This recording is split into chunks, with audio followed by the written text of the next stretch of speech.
तो कैसे हैं मेरे दोस्तों। तो आज हम बात करने वाले हैं एक ऐसी मानवा सीरीज के बारे में जिसके लिए काफ़ी ज़्यादा लोग एक्साइटेड हैं। तो इस चैनल पर ये पहली मानवा एक्सप्लेनेशन वीडियो होगी। अगर मेरे भाई लोग का सपोर्ट बना रहा तो आपका भाई ऐसे ही मानवाज और भी लाता रहेगा। तो ये मानवा की कहानी काफ़ी ज़्यादा इंटरेस्टिंग होने वाली है। तो मैं अपनी ऑडियंस से ये रिक्वेस्ट करूँगा कि सिर्फ और सिर्फ आप 5 मिनट तक इस वीडियो को देखना। आप खुद ब खुद इसके नेक्स्ट पार्ट की डिमांड करना स्टार्ट कर देंगे। तो वीडियो को शुरू करते हैं। तो कहानी की शुरुआत होती है आज से लगभग 4000 साल पहले, जहाँ पर एक फाइट हो रही थी एक मेज और कई सारे मॉन्स्टर्स के बीच में। वो मेज अकेले ही बाकी सब पर काफ़ी ज़्यादा भारी पड़ रहा था। वहीं वो मॉन्स्टर्स कहते हैं, तुम्हारे जैसा एक तुच्छ इंसान आखिर इतना काबिल कैसे हो सकता है? तुम आखिर हो क्या? वो मेज कहता है, तुम लोगों ने मेरे बारे में नहीं सुना क्या? मैं हूँ शांति का प्रतीक। मैं वो हूँ जो बुराई से लड़ता है। हाँ, मैं वही हूँ, लूकस स्ट्रोमैन, सबसे ताकतवर 9 टायर का आर्कमेज। फिर मॉन्स्टर कहता है कि तुम्हारे जैसा एक तुच्छ इंसान हमारे खिलाफ जाने की हिमाकत भी कैसे कर सकता है? लूकस कहता है, तारीफ के लिए शुक्रिया मेरे भाई। तुम लोगों ने सोचा था कि यहाँ पर कोई आम इंसान आएगा, पर मैं वो हूँ जिसने सब कुछ हासिल कर लिया है। अब इस दुनिया में कुछ भी नहीं बचा, इसलिए मैंने तय किया है कि मैं इंसानियत को बचाऊंगा। तो मैं तो यहाँ पर बस अपना काम करने के लिए आया हूँ। लूकस एक स्पेल परफॉर्म करने लग जाता है और अगले ही मोमेंट अटैक करके उन सभी को मार डालता है और कहता है, अब तुम्हें पता चलेगा कि इंसान कमजोर नहीं होते। और तभी लूकस के पीछे से एक आवाज आती है जहाँ कोई कहता है, तुम्हारा ये घमंड ही तुम्हारा दुश्मन बनेगा लूकस स्ट्रोमैन। और तभी हम देखते हैं कि वहाँ पर एक पोर्टल ओपन हो जाता है जिसके इफेक्ट की वजह से लूकस भी काफ़ी ज़्यादा घबरा जाता है। अब अगले ही मोमेंट में वहाँ पर हम देखते हैं एक डेमीगॉड को जो कहता है, हम ही हैं वो जो इस दुनिया के नियम कानून बनाते हैं। हमारा अस्तित्व सिर्फ इसलिए है कि हम पता करें कि गड़बड़ कहाँ हो रही है और सब कुछ बैलेंस करें। हाँ, मैं ही हूँ एक डेमी गॉड, या इंसानों को जिसके अस्तित्व के बारे में अंदाजा है, मैं वही गॉड हूँ। लोकस कहता है, मुझे याद नहीं है कि मैंने आखिरी बार तुम लोगों की पूजा कब की थी। वो डेमी गॉड कहता है, मैं काफी समय से तुम्हारे ऊपर नजर बनाए हुए था।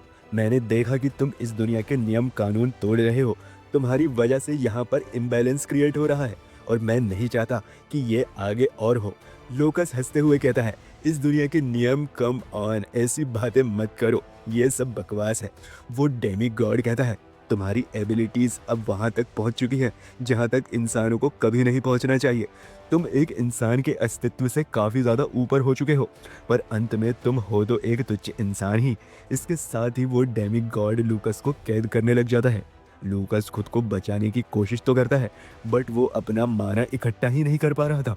वहीं वो डेमी गॉड कहता है, तुमने एक देवता को धमकी दी है और यह ऐसा पाप है जिसे कभी भी माफ नहीं किया जा सकता। तुमने एक बहुत बड़ा पाप किया है जिसके लिए मुझे तुम्हें एक ऐसे अंधेरी जगह पर कैद करना होगा जहां पर कुछ भी ना हो।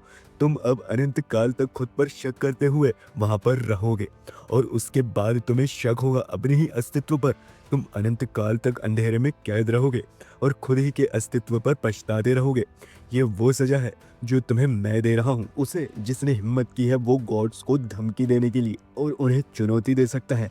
और इसके साथ ही हम देखते हैं प्रेजेंट का सीन, जहाँ पर एक टीनेजर लड़का जिसका नाम है फ्रे ब्लेक, जिसे कुछ लोग बुली कर रहे होते हैं और कहते हैं, मुझे तो उस फैमिली के लिए ही बुरा लग रहा है, वो महान ब्लेक फैमिली जिसके तीसरे बेटे तुम हो। तुम्हारे भाइयों के मुकाबले तुम बिल्कुल कचरे हो, पर तुम्हारे बारे में मुझे यही तो पसंद है। तुम सिर्फ अपने परिवार के नाम पर धब्बा ही नहीं हो, बल्कि तुम सबसे कमजोर, सबसे नकारे और हमारी एकेडमी के सबसे निकृष्ट मेज हो तुम।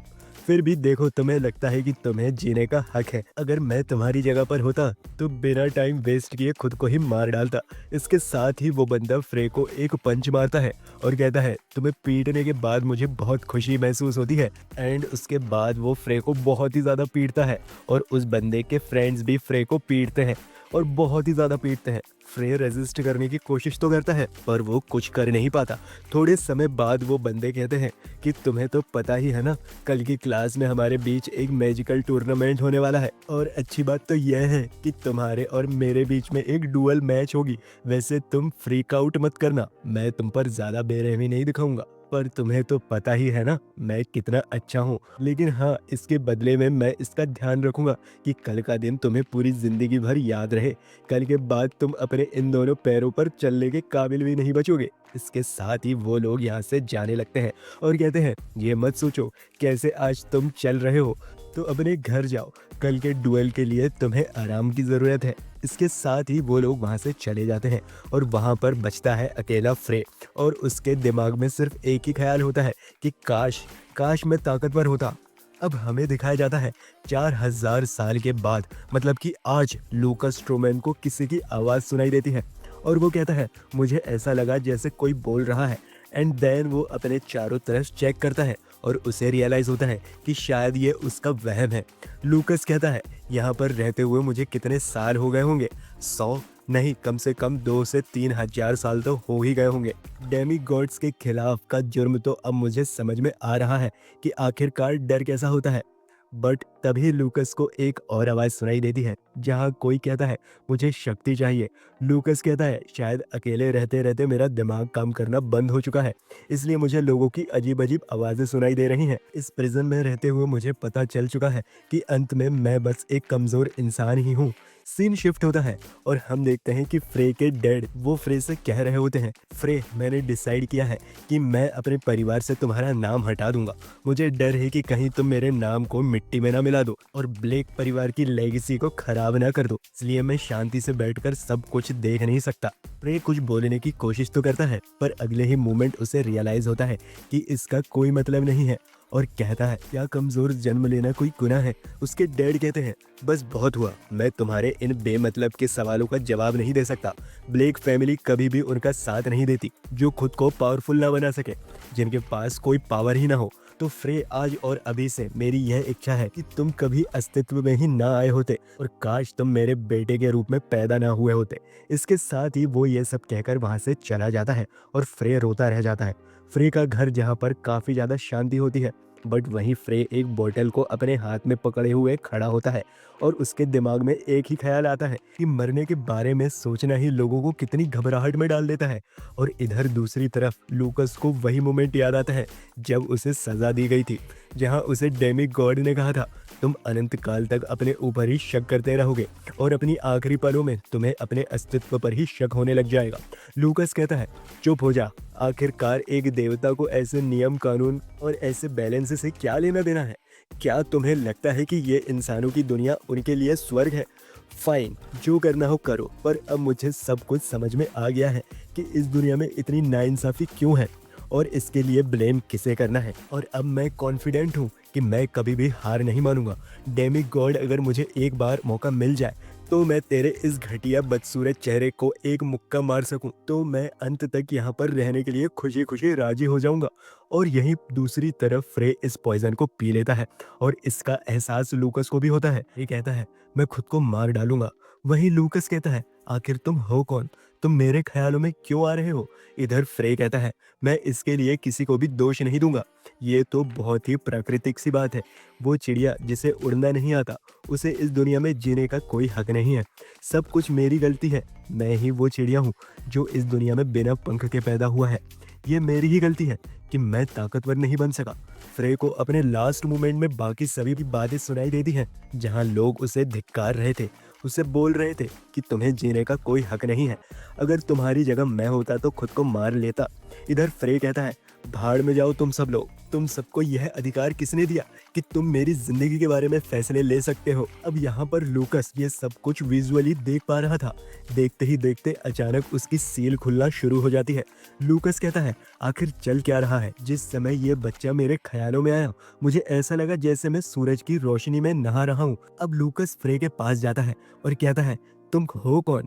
वहीं फ्रे अपनी आखिरी मोमेंट में कहता है अगर मैं दोबारा जन्म लेता हूँ तो प्लीज मैं इतना काबिल बनूं कि मैं इस पूरी दुनिया को एक छलांग में लांग सकूं, मुझे पंखों की कोई ज़रूरत ही ना हो और जब मैं नीचे देखूं तो लोग मुझे दूर दूर तक दिखाई ना दे।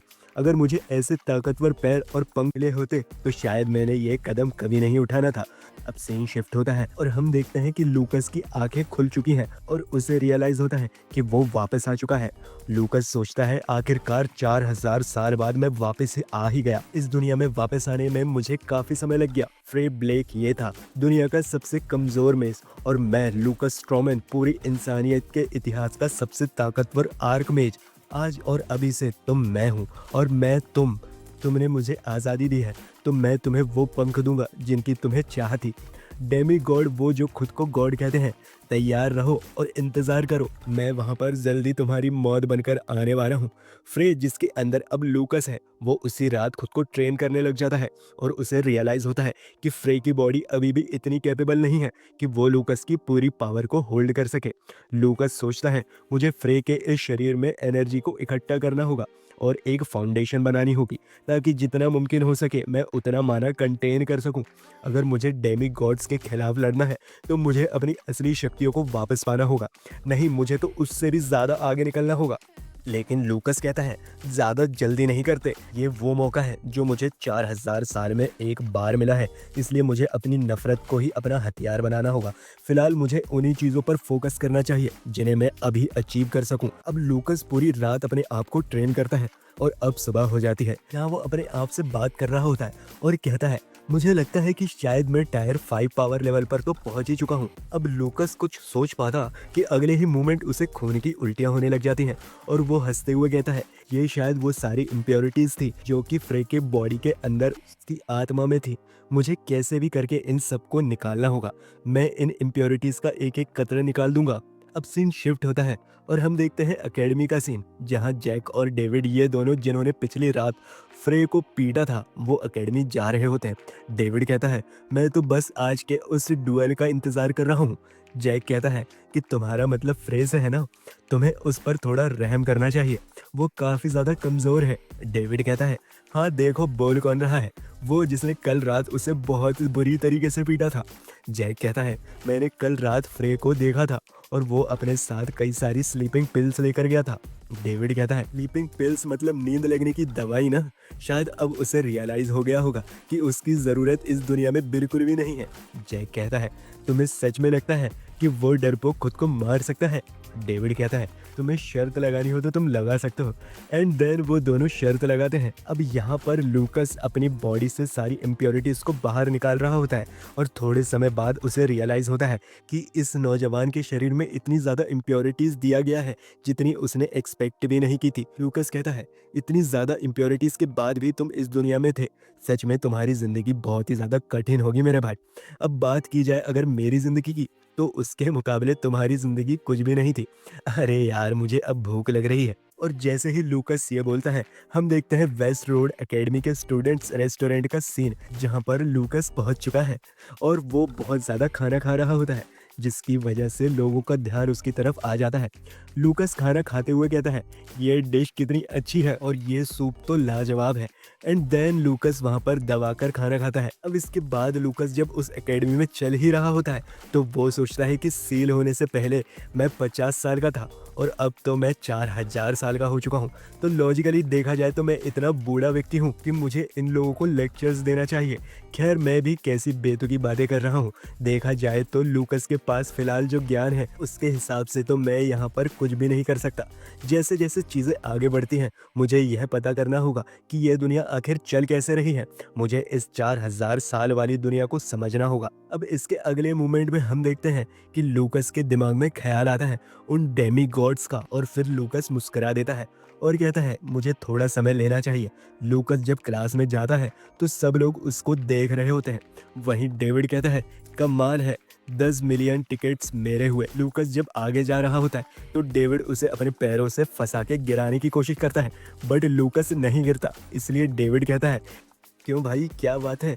लूकस सोचता है कि ये उसके फ्रेंड्स है क्या, बट तभी जैक कहता है फ्रेम मेरे 10 मिलियन टिकट्स मुझे दे दे, अभी भी तू जिंदा है और चल फिर रहा है और तेरी वजह से मैं आज शर्त हार गया तो इसलिए उसका भुगतान तो तुझे करना ही होगा।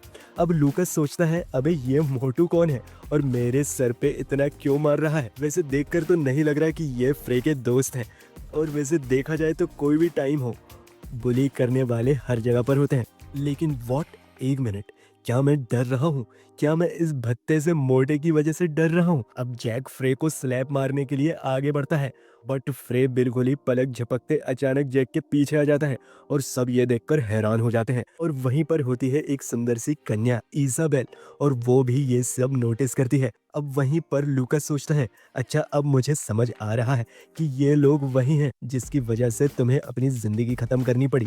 इधर जैक कहता है, अरे फ्रे, लगता है एक बार तेरा लक काम आ गया, but next time you won't be getting that kind of same luck. और इसके साथ ही वो अगेन अटैक करता है, बट फ्रे इस बार उसे पीछे ढकेल देता है, जिसकी वजह से वो काफी दूर जाके गिरता है। उसकी बॉडी से हर जगह से ब्लीडिंग होने लग जाती है और इधर सब लोग हैरान हो जाते हैं कि आखिरकार फ्रे ने जैक को कैसे हराया। इधर लूकास सोचता है कि ये कितनी शर्मनाक बात है, मुझे तो खुद से ही घिन हो रही है, मुझे इसके जैसे चूजे से लड़ना पड़ रहा है। और फ्रे भाई, इसे स्पेशल सर्विस समझो, क्योंकि तुम तो जानते ही हो ना कि मैं इंसानियत के पूरे इतिहास का सबसे ज़्यादा ताकतवर मेज़ हूँ। एंड देर वो हंसने लग जाता है और हंसते हुए वहाँ से चला जाता है।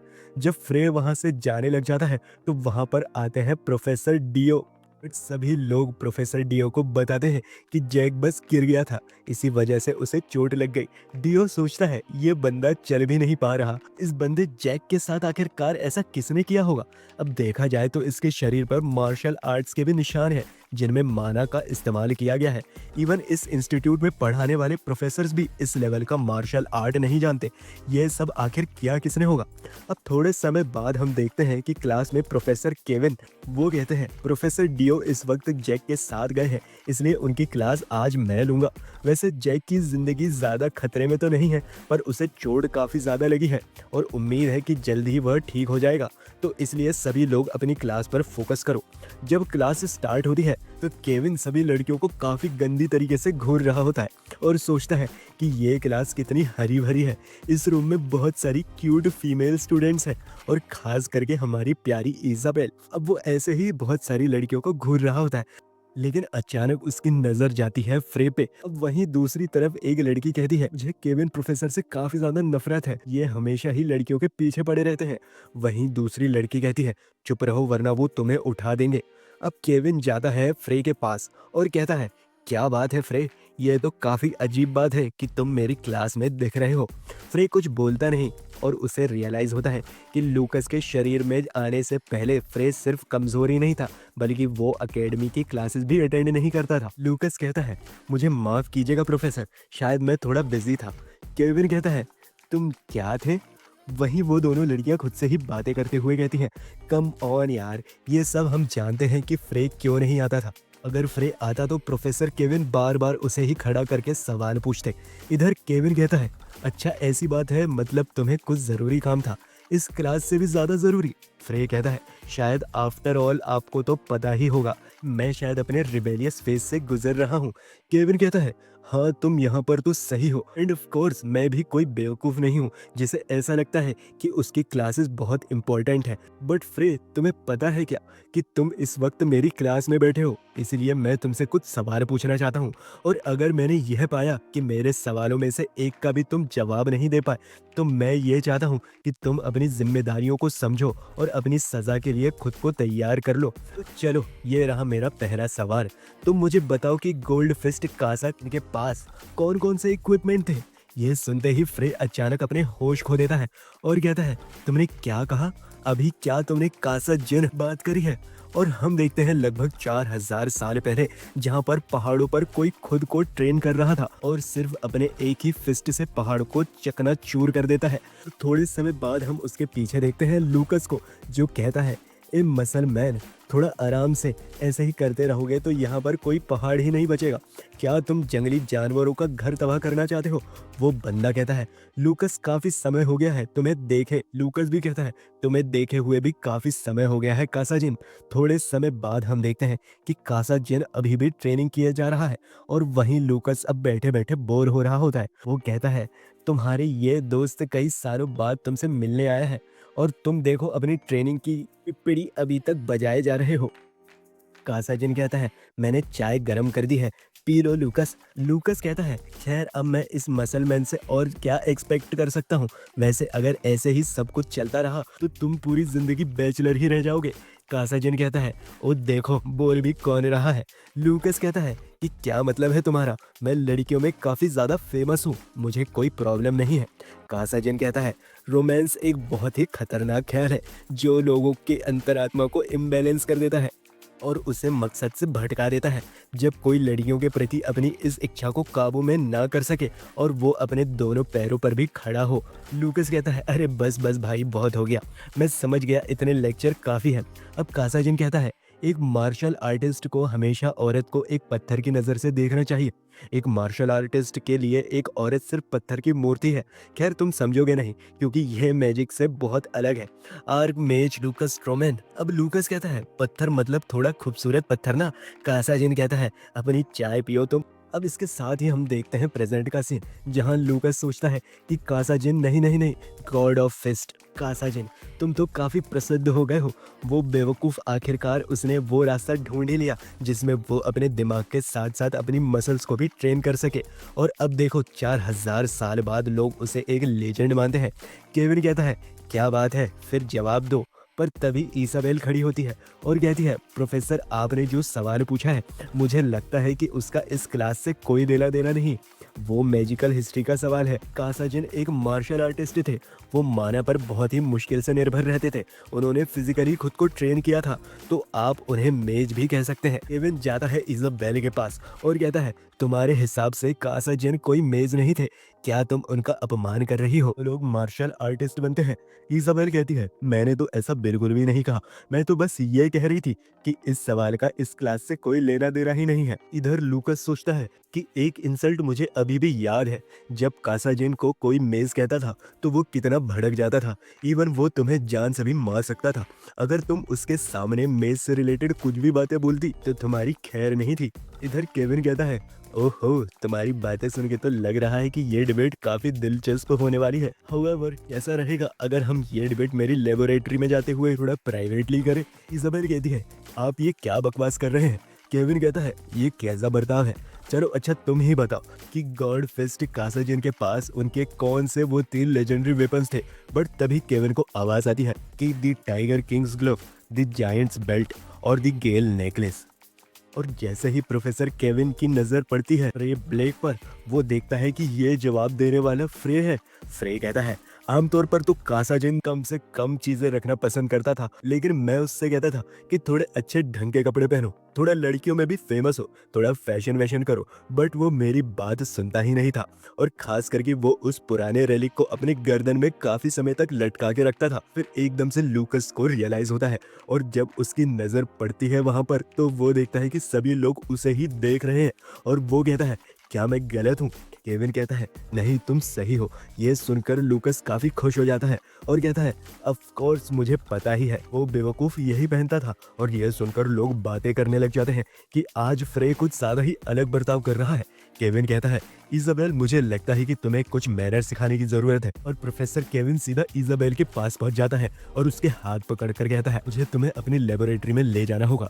और ये सब देखते हुए जब लूकस की नजर उधर पड़ती है तो वो कहता है, प्रोफेसर केविन क्या आपको एक बात पता है कि कासाजिन हमेशा यह कहा करता था कि अगर कोई अपोजिट जेंडर में इंटरेस्ट दिखाता है और उधर अट्रैक्ट होता है, वो अपने गोल से भटक सकता है और वो अपने अस्तित्व को भी चुनौती दे सकता है। वो खुद को खो सकता है, वो खुद को बर्बाद कर सकता है। एक अच्छे मार्शल आर्टिस्ट को हमेशा एक औरत को पत्थर की मूर्ति की तरह देखना चाहिए। वह जो अपनी इस इच्छा को काबू में नहीं कर पाते, वो कभी भी अपने दोनों पैरों पर खड़े होने के काबिल नहीं बचते। अंत में वो इंसानों की सीमा को लांघते हुए एक राक्षस बन जाते हैं।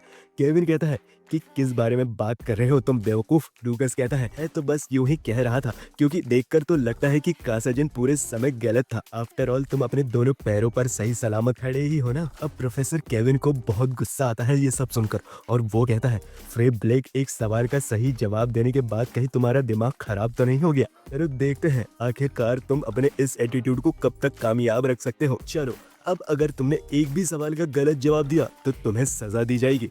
तो ये रहा मेरा अगला सवाल।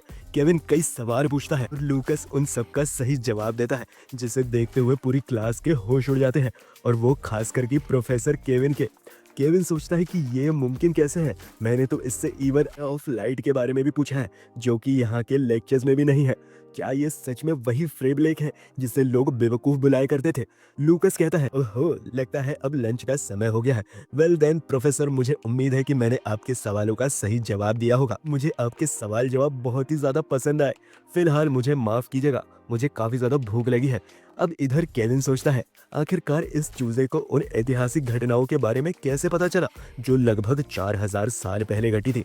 बट इससे पहले कि केविन कुछ और सोच पाता, लूकस पलक झपकते ही लंच के लिए बाहर निकल जाता है और इजाबेल वहीं पर खड़ी खड़ी सब कुछ देख रही होती है। अब लूकस जब जा रहा होता है तो वो काफी खुश होता है क्योंकि फाइनली अब 4000 साल बाद उसे दोबारा खाने को मिलने वाला है। बट तभी उसके पीछे आ जाती है इजाबेल और कहती है, क्या तुम कैफेटेरिया की तरफ जा रहे हो? लूकस उसे देखता है और बस देखता ही रह जाता है एंड देन उसे इग्नोर करते हुए वहां से चला जाता है। बट इजाबेल भी उसके पीछे पीछे जाने लग जाती है। लूकस जैसे जैसे आगे जाता है, इजाबेल उसके पीछे पीछे जाती है और थोड़े समय बाद लूकस को खुन्नस बढ़ने लग जाती है। वो कहता है, क्या है बताओ, आखिर तुम मेरा पीछा क्यों कर रही हो? इजाबेल कहती है, मैं तुम्हारा पीछा नहीं कर रही हूँ, वो तो बस हम दोनों एक ही जगह पर जा रहे हैं, इसलिए रास्ते में एक साथ चलना पड़ रहा है। लूकस कहता है, अरे तुम ऐसे क्यों बातें कर रही हो, ये काफी अजीब है। इजाबेल कहती है, मैं ऐसे ही बातें करती हूँ, ऐसे ही मुझे पाल पोस कर बड़ा किया गया है। थोड़े समय बाद इजाबेल लंच करते हुए कहती है, इतना सारा खाना क्या तुम अकेले खाने वाले हो? लूकस कहता है, अगर तुम भी 4000 सालों से भूखी रहती तो तुम भी इतना ही खाती। इजाबेल कहती है, 4000 साल, इससे तुम्हारा क्या मतलब है? लूकस कहता है, अरे भूल जाओ, बल्कि तुम मुझे ये बताओ कि तुम मेरा पीछा क्यों कर रही थी? इसाबेल कहती है, मैं उम्मीद करती हूँ कि तुम मुझे गलत नहीं समझोगे, वो तो बस मुझे कोई जगह नहीं मिल रही थी तो मुझे यहीं पर बैठना पड़ा। खैर तुम मुझे ये बताओ कि तुम आखिरकार एरा ऑफ लाइट के बारे में इतना कैसे जानते हो? लूकस कहता है, एरा ऑफ लाइट, इससे तुम्हारा क्या मतलब है? इसाबेल कहती है, मैं बात कर रही हूँ 4000 साल पहले की, जब इतिहास के 4 महान हीरो इस धरती पर मौजूद थे। हम उसी युग को कहते हैं एरा ऑफ लाइट, वो युग जिस समय पर मैजिक की पावर उसके पीक पर थी। लूकस सोचता है, अब मैं इन सब में क्या ही बोल सकता हूँ। आज लगभग 4000 साल हो चुके हैं और अभी भी मैजिकल रिसर्च एडवांस नहीं हुई है। पर एक मिनट, क्या ये सब कुछ भी डेमी गॉड का किया हुआ है? इसाबेल कहती है, वो 4 लेजेंड्स जिन्होंने इतिहास को एक नई उम्मीद दी थी, गॉडफिश खासाजिन, ग्रेट मेज सीजर स्ट्रॉ और डार्कनेस की वो जादूगरनी आयरिस पेज फाउंडर, और उन सब में मौजूद इतिहास का सबसे ताकतवर आर्क मेज जिससे मैं प्यार करती हूँ, वो है लूकस स्ट्रॉमैन। उन चारों लेजेंड्स में भी वो सबसे लाजवाब था। अगर वो अभी भी जिंदा होता तो मैं उसे मैरिज के लिए प्रपोज कर देती। अब ये सुनते ही लूकस के होश उड़ जाते हैं और वो कहता है, अरे कम ऑन, तुम्हें ऐसा क्यों लगता है कि मैं तुम्हारी जैसी एक छोटी सी चुईया का प्रपोजल एक्सेप्ट करूंगा? इसाबेल कहती है, क्या कह रहे हो तो? लूकस कहता है, इसे सच बताओ तो मैं फ्लैट हो गया हूँ ये देखकर कि तुम मुझे प्रपोज कर रही हो, बट सच बताओ तो मेरा छोटी बच्चियों में कोई इंटरेस्ट नहीं है। इसाबेल कहती है, मैंने तुम्हें कब प्रपोज किया? अब इधर पूरे रेस्टोरेंट में बातें चल रही होती हैं कि वो जो पूरी एकेडमी में रैंक 1 या रैंक 2 पर है, वो आखिर फ्रे के साथ बैठकर क्यों लंच कर रही है। वही एक बंदा कहता है, हाँ मैं भी यही सोच रहा हूँ, आखिरकार ये फ्रे के साथ क्यों बैठी है? मैंने तो सुना था कि इसाबेल ने डेविड को भी रिजेक्ट कर दिया था और वहीं डेविड उसका भी ये सब देखकर दिमाग खराब हो रहा होता है और वो कहता है कि अब ये कमीना ज्यादा पर्सनल जा रहा है, इसे तो सबक सिखाना ही होगा। इधर इसाबेल कहती है कि प्रोफेसर का आखिरी जो सवाल था वो सीजर के 3 ट्रेनिंग मेथड्स, मुझे यकीन है कि तुमने जवाब दिया था और वो जवाब थे assimilation, amplification and battling. But जितना मैं समझती हूँ कि श्वीजर के सिर्फ 2 ही मेथड थे जो कि एसिमिलेशन एंड एम्प्लीफिकेशन थे। बट इधर लूकस को कोई फर्क नहीं पड़ता और वो अपने खाने पर फोकस कर रहा होता है। वहीं इसाबेल कहती है, क्या तुम मुझे बता सकते हो कि मैं बैटलिंग मेथड का इस्तेमाल करते हुए ताकतवर कैसे बन सकती हूँ? लूकस कहता है, मुझे एक बात बताओ कि तुम कौन से टायर पर हो फिलहाल? इसाबेल कहती है, मैं टायर 3 की बिगिनिंग फेज पर हूँ। वहीं लूकस कहता है, तुम्हारी उम्र के हिसाब से देखा जाए तो ये इतना बुरा भी नहीं है। वहीं इसाबेल कहती है, मैंने नोटिस किया है कि तुम आज कुछ ज्यादा ही उम्र दराज लोगों की तरह बात कर रहे हो। लूकस कहता है, अरे हाँ, ये तो तुमने सही नोटिस किया, और प्रैक्टिकली देखा जाए तो मुझे तो इस वक्त एक चलता फिरता मुर्दा होना चाहिए था। इसाबेल कहती है, अरे ये सब क्या बातें कर रहे हो तुम, हम दोनों तो एक ही उम्र के हैं ना? लूकस कहता है, हाँ भी और ना भी। थोड़े समय बाद लूकस कहता है, मैंने खाना खा लिया है, और इसाबेल कहती है, तुमने ये सब खा लिया? और जाते हुए लूकस कहता है, कोई बात नहीं, तुम रेस्ट करो, मैं जा रहा हूँ। पर तभी इसाबेल कहती है, तुमने अभी भी मेरे सवाल का जवाब नहीं दिया। आखिर ये ट्रेनिंग का बैटलिंग मेथड कहता है, बस बैठे रहो और सिर्फ अपनी पढ़ाई पर फोकस करो, क्योंकि मेरे पास जो ज्ञान है वो मैंने अपने एक्सपीरियंस से गेन किया है। इसाबेल कहती है, एक्सपीरियंस, वो भी असली एक्सपीरियंस। अब सीन शिफ्ट होता है, हम देखते हैं एकेडमी में जब डुओ हो रहा था तो वहां पर बाकी सभी स्टूडेंट्स भी बैठे हुए थे। यहीं पर इसाबेल फ्रे के साथ ये सब पूछ रही थी कि बैटलिंग मेथड होता क्या है। इसाबेल को फ्रे के साथ देखकर डेविड काफी ज्यादा जल रहा होता है, पर तभी वहां पर एक प्रोफेसर आती है जो कि इस डुओ को होस्ट कर रही थी। उस प्रोफेसर का नाम होता है जेन। लूकस की नजर जब प्रोफेसर जेन पर पड़ती है तो वो तारीफ करते हुए कहता है, ये कितनी खूबसूरत है। और ये सुनकर इसाबेल काफी ज्यादा हैरान हो जाती है, क्योंकि प्रोफेसर जेन की एज फ्रे से बहुत ज्यादा है। बट इसाबेल को यह नहीं पता था कि ये शरीर फ्रे का है, बट इसकी सारी फीलिंग्स लूकस स्ट्रोमैन की है। अब लूकस इसाबेल से कहता है, प्रोफेसर जेन कितनी क्यूट है ना, तुम्हें उनसे कुछ सीखना चाहिए। प्रोफेसर जेन उदाहरण है एक असली मैच्योर औरत का। अब यहाँ पर सीन शिफ्ट होता है और फर्स्ट मैच डेविड और फ्रे के बीच में होता है। डेविड फ्रे से थोड़ी बातचीत करना चाहता था, बट फ्रे उसे पूरी तरीके से इग्नोर करते हुए जाता है प्रोफेसर जेन के पास और उनकी तारीफ करते हुए कहता है, जब से मैंने आपको देखा है मैं अपना होश खो चुका हूँ। मुझे लगता है कि इतने समय बाद मैं आपके लिए ही वापस आया हूँ। मैं भले ही आपको जवान दिख रहा हूँ, पर मेरा दिल और दिमाग एक बहुत ही उम्र दराज व्यक्ति का है। एंड देन फ्रे जेन से डिनर के बारे में पूछता है। जेन फ्रे को पूरी तरीके से मना कर देती है, पर फ्रे वहाँ पर एक शर्त रखता है कि अगर मैं ये मैच जीत जाता हूँ तो आपको मेरे साथ डिनर पर चलना ही होगा और वो ट्रीट आपकी तरफ से होगी। एंड ये सुनकर जेन भी राजी हो जाती है, क्योंकि ऑब्वियसली फ्रे बहुत ही ज़्यादा कमज़ोर होता है, तो कोई चांस ही नहीं है कि वो डेविड को हरा सकता है। एंड जब फ्रे मैच के लिए जा रहा होता है तो जेन सोचती है कि आखिर यहाँ पे ये हो क्या रहा है, मुझे थोड़ा शांत रहना चाहिए, मैं स्टूडेंट की तरफ कैसे अट्रैक्ट हो सकती हूँ। अब डेविड फिर से कहता है, क्या बात है, इग्नोर कर रहे हो मुझे तुम, कल रात का सीन भूल तो नहीं गए। एंड देन वो फ्रे से काफ़ी बातें करता है। फ्रे उसे इग्नोर करने की कोशिश करता है और कहता है, क्या हम मैच स्टार्ट करें। डेविड कहता है, कुछ ज़्यादा ही अकड़ आ गई है तुम में, और मैं तुम्हें वादा करता हूँ आज के बाद तुम कभी भी अपने दोनों पैरों पे चलने के काबिल नहीं बचोगे, और ये मैच तुम हमेशा याद रखोगे। अब लूकस कहता है, वेल मुझे याद नहीं है कि कब से टायर 1 का मेज इतना ताकतवर हो गया है कि वो किसी को चोट पहुंचा सके। डेविड कहता है, टायर 1 का मेज किसे बोल रहे हो तुम, मैं डेविड हूँ, क्या तुम मेरे बारे में भूल चुके हो। अब इधर प्रोफेसर जेन चारों तरफ से एक बैरियर क्रिएट कर देती है ताकि बाकी लोगों को चोट न लगे। डेविड अपने one of the powerful stone rays से अटैक करता है, जिसे देखकर इसाबेल कहती है, प्रोफेसर जेन आपको उसे रोकना चाहिए, क्योंकि यहाँ पर सिर्फ टायर 1 का ही मैजिक इस्तेमाल किया जा सकता है। बट प्रोफेसर जेन डेविड को नहीं रोकती, क्योंकि वो नहीं चाहती कि डेविड हारे।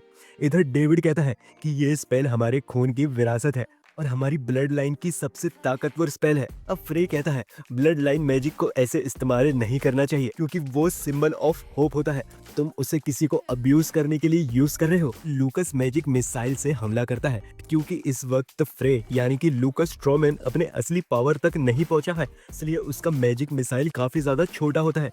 जब उन दोनों का अटैक टकराता है तो मैजिक मिसाइल स्टोन रेस को चीरते हुए चली जाती है, जाकर डायरेक्ट डेविड को हिट करती है, और इस एक ही अटैक से डेविड डुअल हार जाता है। अब लूकस कहता है, ये कितनी शर्म की बात है कि तुमने अपने ब्लड लाइन मैजिक को यहाँ पर इस्तेमाल किया, इसके बावजूद भी तुम हार गए। और तुमने मैच शुरू होने से पहले क्या कहा था, तुम मेरे वोकल कॉर्ड्स को तोड़ दोगे और मेरी दोनों टांगे भी तोड़ दोगे। डेविड कहता है, रुक जाओ, मैं माफी मांगता हूँ। बट फ्रे मैजिक मिसाइल से उसके पैरों पर अटैक करता है, जिसकी वजह से डेविड का पैर टूट जाता है। इधर इसाबेल कहती है, प्रोफेसर जेन, ये फाइट पहले ही खत्म हो चुकी है, तो आपको उन्हें रोकना चाहिए। पर क्योंकि डेविड के वोकल कॉर्ड्स टूट चुके थे, इसलिए वो सरेंडर नहीं कर पा रहा था। इसकी वजह से प्रोफेसर जेन भी इस मैच को रोक नहीं सकती थी, और कहीं ना कहीं प्रोफेसर जेन भी चाहती थी ये लोग समझे कि मेज कितनी खतरों से घिरे होते हैं। इधर फ्रेड डेविड को काफी ह्यूमिलिएट करता है और कहता है, कितना अच्छा होता कि अगर तुम पैदा ही ना हुए होते, तुम कभी मेज नहीं बन सकते, तुम इस सोसाइटी पर एक बड़ा धब्बा हो। एंड देन उसके पास जाकर कहता है, अरे मजाक कर रहा था भाई, कहीं तुमने इसे सीरियस तो नहीं ले लिया, और ये तो नहीं सोचा कि मैं तुम्हें जान से मार डालूंगा।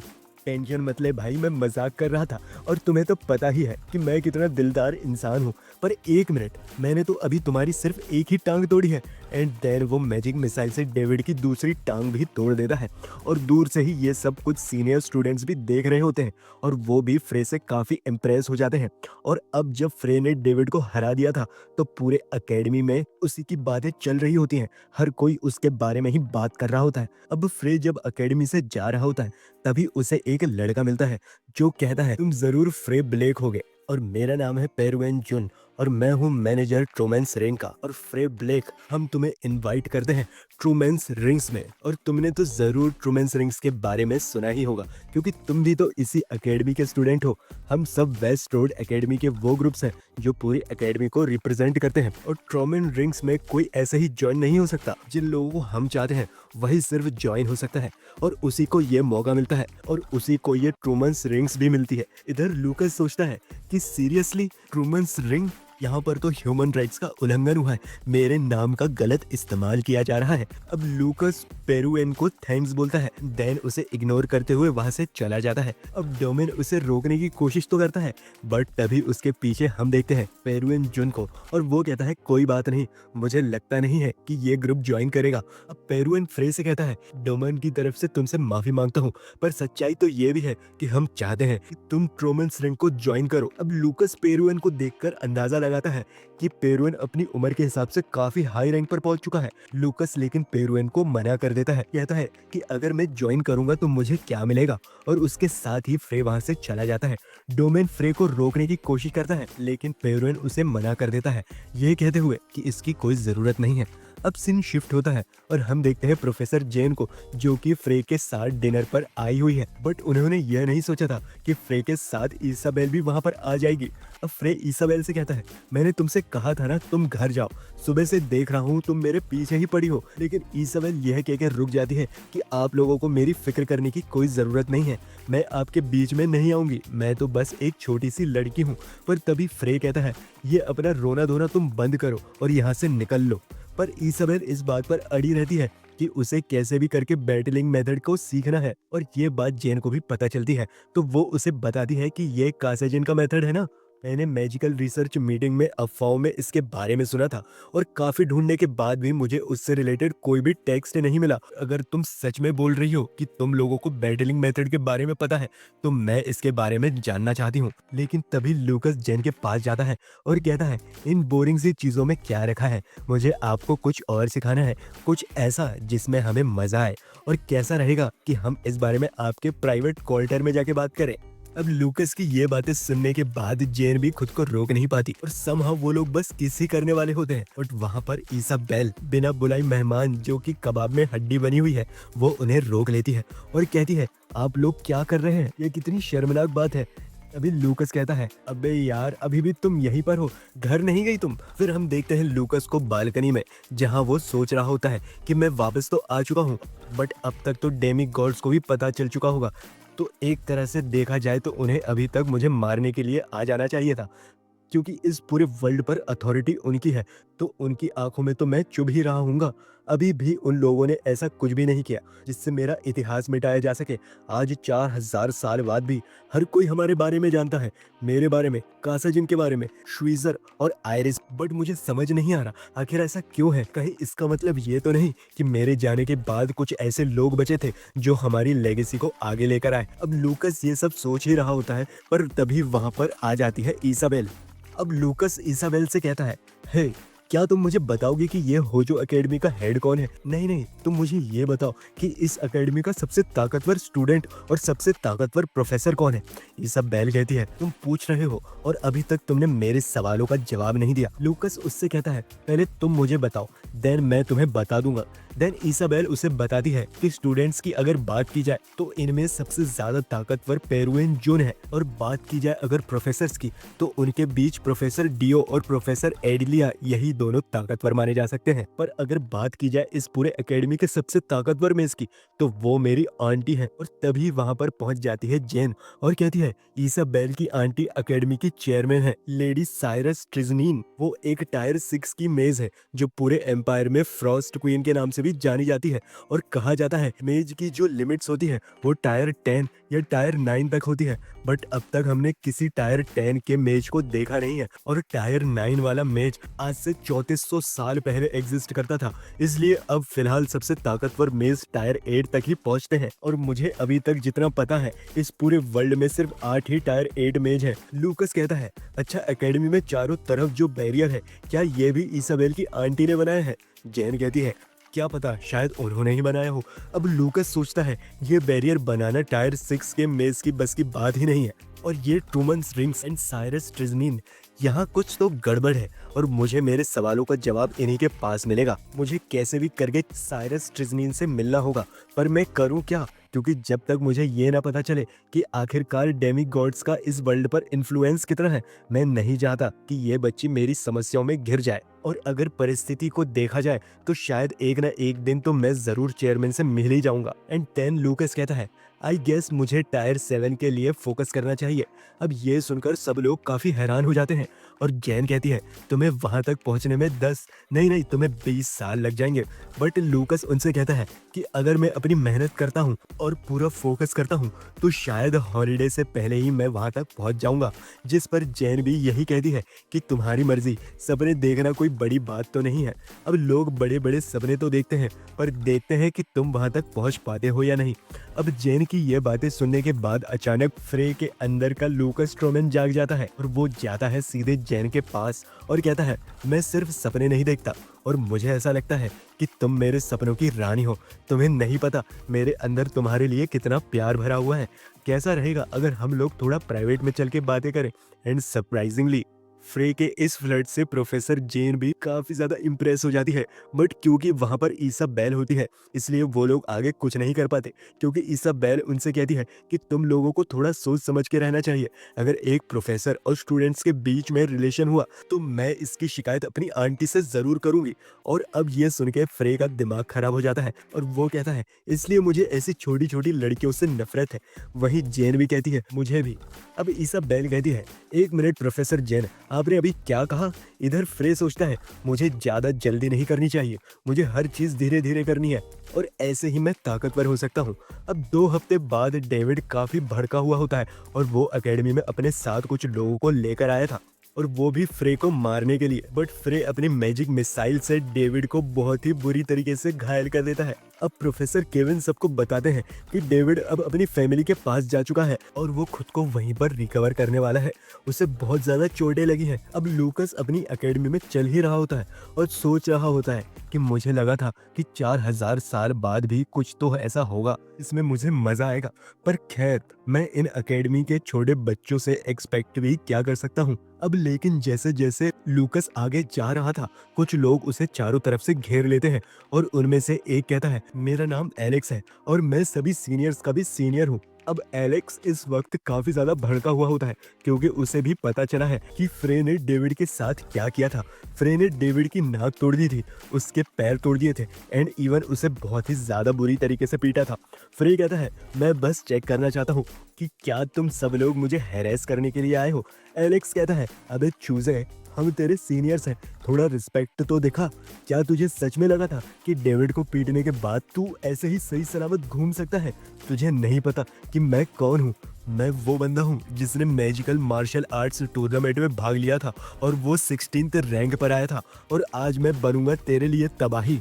मैं तेरा थोबड़ा तोड़कर रख दूंगा। फिर ये कहता है, कमाल है, इतना बड़ा इंट्रोडक्शन, वो भी एकेडमी के एक साधारण स्टूडेंट के लिए। और देखो तो जरा, मुझे पीटने के लिए तुम भी इतने सारे लोग लेकर आए हो। इसके अगले मोमेंट ही फ्रे एलेक्स पर हमला करता है और एक एक करके मैजिक मिसाइल से सबको पीट कर रख देता है। और अब ये देखकर वहां पर मौजूद कुछ लोग कहते हैं, वो बंदा अभी तुमसे बात कर रहा था और तुमने बातों बातों में ही उस पर हमला कर दिया। फ्रे कहता है, देखो मेरा क्या है ना कि मैं बस तुम लोगों से भिड़ना नहीं चाहता, तुम बच्चे क्या ही कर लोगे मेरा। तभी एक बंदा कहता है, लगता है तुझे कुछ मैनर सिखाने होंगे, और मैं पीना लार्क्स हाउस का उत्तराधिकारी हूँ और मेरा नाम फ्रिक्स है। एंड वो बाकी सब लोग भी अपना अपना इंट्रो देते हैं। बट जैसा कि लूकस से एक्सपेक्टेड होता है, वो सबको बातों बातों में ही मैजिक मिसाइल से मारता जा रहा था। एंड देन वो इतने मैजिक मिसाइल से अटैक करता है कि थोड़े समय बाद ही लूकस को खुद ही बोर होने लगता है और खुद से ही कहता है, क्या यहाँ पर ऐसा कोई नहीं है जिसके खिलाफ मैं अपनी और भी स्किल्स को यूज कर सकूं? थक चुका हूं मैं मैजिक मिसाइल्स का इस्तेमाल करते करते। अब सीन शिफ्ट होता है और क्लास में फ्रेज सो रहा होता है क्योंकि उसके पास अब कुछ करने के लिए है ही नहीं। तो वहीं इसाबेल उसके पास आती है और कहती है, तुम क्या कर रहे हो? और अफवाहें चल रही हैं कि तुमने मैजिक मिसाइल से कई लोगों को पीटा है। तुम्हें पता है लोग तुम्हें एक अलग नाम से बुला रहे हैं और वो नाम है ऑलमाइटी द मिसाइल।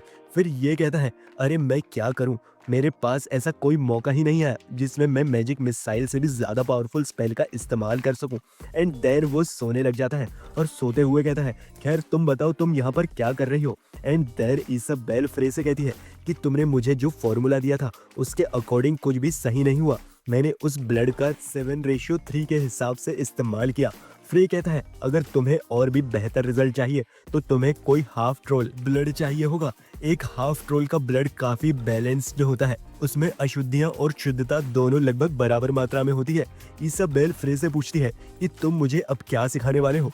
फ्रे सोचता है कि मैंने इसे अपना अप्रेंटिस कब बनाया। वैसे देखा जाए तो इस बच्ची में काफी पोटेंशियल है। अगर मैंने इसे सही तरीके से सिखाया तो शायद ये टायर 7 नहीं टायर 8 तक आराम से पहुंच जाएगी। फ्री कहता है, इसाबेल मुझे लगता है कि वो समय आ चुका है जब मैं तुम्हें वो ट्रेनिंग मेथड सिखाऊंगा। तो चलो हम लोग ये हॉलीडे साथ में स्पेंड करेंगे और एक जर्नी पर चलेंगे ताकि हम दोनों ट्रेनिंग कर सके। अगर तुम्हें यह स्वीकार है तो कहो तुम मेरे साथ चलोगी, तो मैं तुम्हें बताऊंगा कि बैटलिंग मेथड क्या होती है। एंड हाउएवर तुम इतना जान लो कि अगर तुम तैयार नहीं हो और मैं बता दूं कि इसमें खतरा भी बहुत ज्यादा होने वाला है, तो तुम समय रहते अपने आप को पीछे रख लो।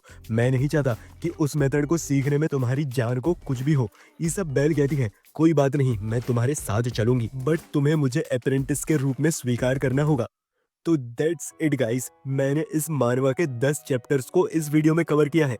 तो अगर आप लोग को ये वीडियो अच्छा लगा तो प्लीज एक लाइक तो बनता है।